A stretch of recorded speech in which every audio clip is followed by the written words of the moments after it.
તો લખતરથી મહત્વપૂર્ણ સમાચાર સામે આવી રહ્યા છે, જ્યાં સુરેન્દ્રનગરની લખતરની સાકર ગામની પ્રાથમિક શાળામાં રાસ ગરબાનું આયોજન.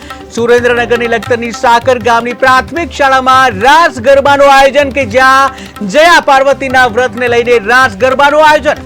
ત્યારે ધોરણ 6 થી 8 ની વિદ્યાર્થીનીઓ ડીજેના તાલે ગરબે ઘૂમી, જ્યાં ગરબામાં વિદ્યાર્થીનીઓએ ઉત્સાહભેર ભાગ લીધો.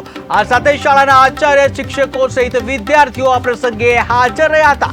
ત્યારે મહત્વપૂર્ણ સમાચાર સામે આવી રહ્યા છે સુરેન્દ્રનગરના લખતરથી, કે જ્યાં લખતરની સાકર ગામની પ્રાથમિક શાળામાં રાસ ગરબાનું આયોજન કરવામાં આવ્યું છે, કે જ્યાં જયા પાર્વતીના વ્રતને લઈને રાસ ગરબાનું આયોજન કરવામાં આવ્યું છે. ધોરણ 6 થી 8 ની વિદ્યાર્થીનીઓ ડીજેના તાલે ગરબે ઘૂમી, ગરબામાં વિદ્યાર્થીનીઓએ ઉત્સાહભેર ભાગ લીધો. સાથે જ શાળાના આચાર્ય, શિક્ષકો સહિત વિદ્યાર્થીઓ હાજર રહ્યા.